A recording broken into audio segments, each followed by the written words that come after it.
Concentrate all your fire on the nearest starship.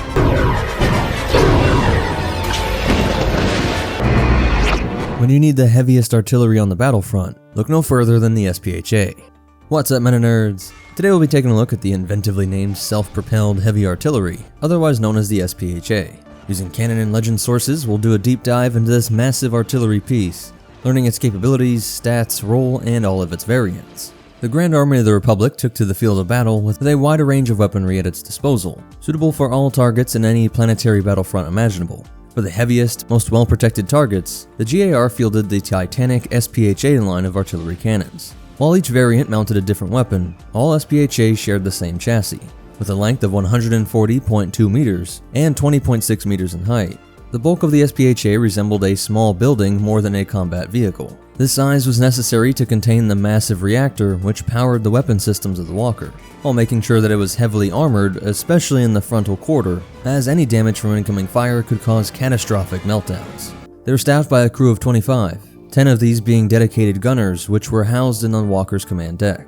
This deck was lined with sensors and terminals to allow precise targeting and relaying of data to enemy positions. Each SPHA was a valuable system and a prime target for enemy commanders. Thus, some were armed with 12 anti-personnel blasters mounted around the perimeter of the vehicle, in addition to a security detail of 20 to 30 clone troopers, which would be carried on board as passengers, and which could disembark and spread out to engage threats. An array of 12 heavy dual-jointed legs, each larger than the legs of an ATTE, moved the gigantic vehicle at a surprisingly decent speed of 35 km per hour. And while it is technically a self-propelled walker, it's usually using those legs for a minor repositioning and to bring its armament to bear, with long-distance travel being done in the hold of Republic warships such as the Acclimator, which would typically carry 36 of these walkers. While being far too large to be carried by dropship, repositioning was not usually an issue, as the SPHA could probably measure range to target by zip code rather than meters, and they usually operated in teams of 4, receiving orders from the command bases such as the PX-4, which collated and prioritized calls for fire across the battlefront.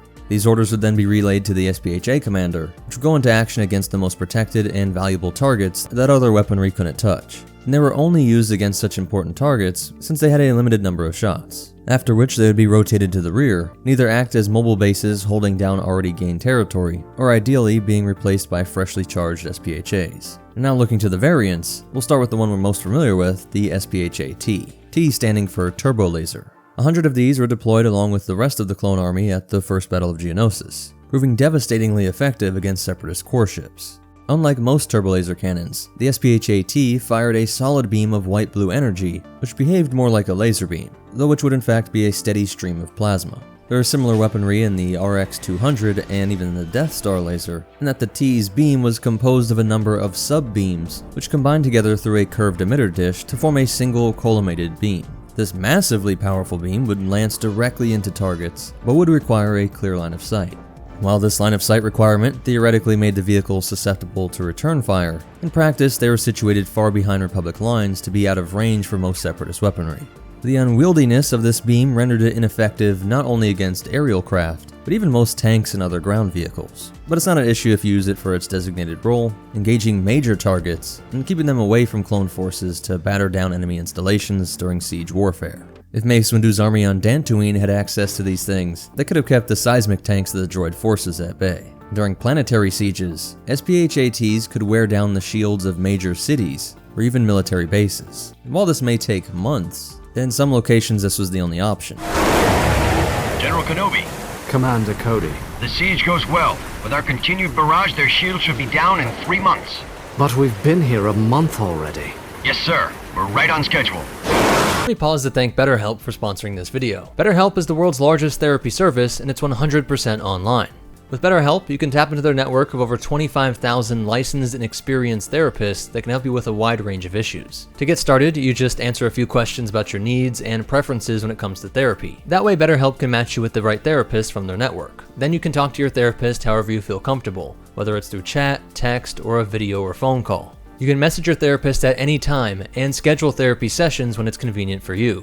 If your therapist isn't the right fit for any reason, you can switch therapists for no additional charge. With BetterHelp, you get the same professionalism and quality you'd expect from in-office therapy, but with a therapist who's custom-picked for you. There's more scheduling flexibility, and at a more affordable price. Get 10% off your first month at betterhelp.com/MetaNerdz. That's betterhelp.com/MetaNerdz. I've also linked them down in the description. And while it's not limited by ammunition in the normal sense, it's not firing shells, the enormous amount of power it drew from the reactor meant that it had to be cycled and recharged in continuous combat.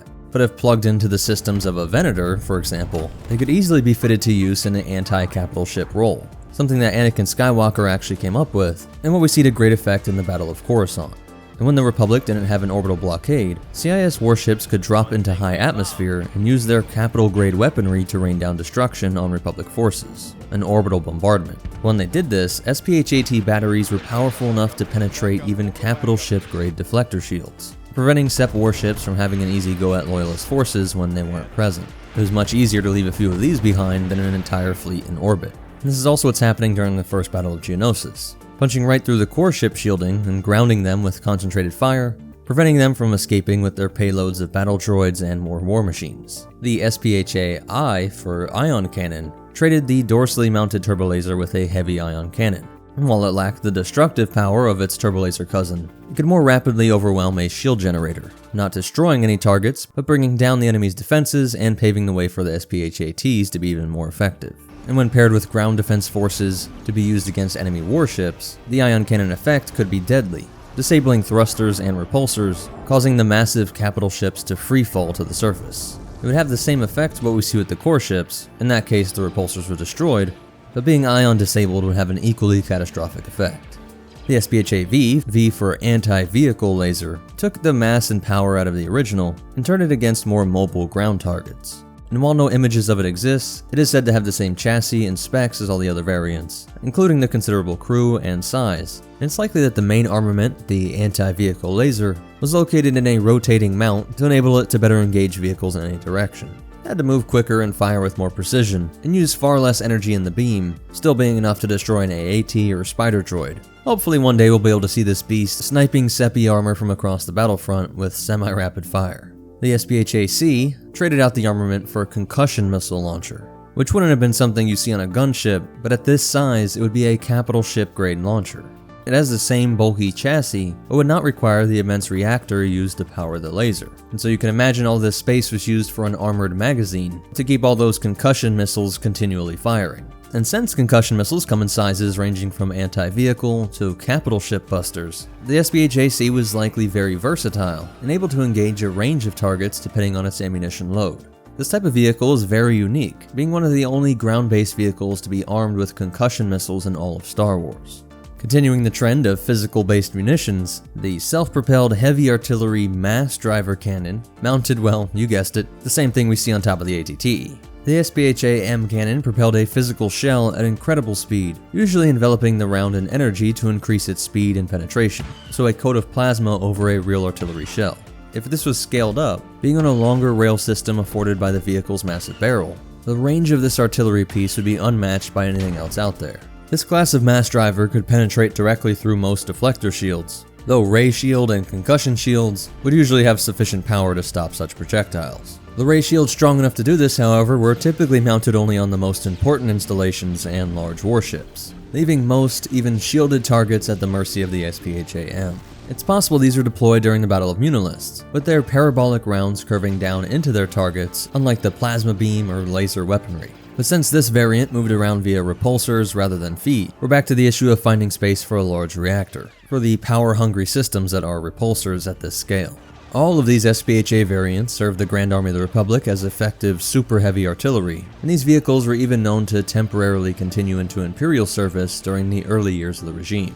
While the line would largely be replaced by more effective and mobile laser artillery such as the SPMA, one last variant was designed specifically for use in the Imperial Army, the Self-Propelled Heavy Artillery Thermobaric Launcher, or SPHAF, adding a special war crime capability of the kind sought after by the New Order. The F essentially stands for fire, as upon impact these shells would release a fast-acting chemical catalyst that would ignite the atmosphere on standard Type 1 worlds. starting a self-sustaining chain reaction that would create an apocalyptic firestorm. Like the defoliator prototype employed by the CIS during the Clone Wars, these shells were launched in a high arc to come down on top of targets, including those behind cover. Any organic soldiers or plant matter would be incinerated in a brief but intense firestorm, and those even close to the blast radius or inside of cover would likely still suffer horrific burns. The impact was considered so terrible that Leia Organa compared its effects to the Death Star 1, just in terms of how reprehensible it was. And while the rebels were happy to protest its use, I'm sure in the back of Rex's head, he knew the 501st would have loved to have had a few SPHAFs in their arsenal at Umbara.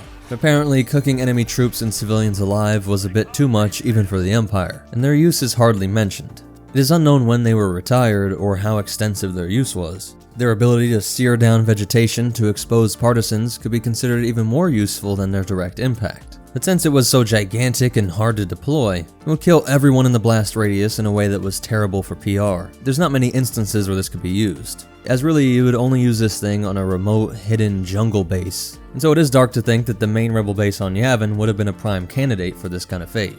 If the SPHA was ever dropped down here on Earth, it would be almost as long as the wingspan of two 747 passenger airliners, or 1.5 football fields.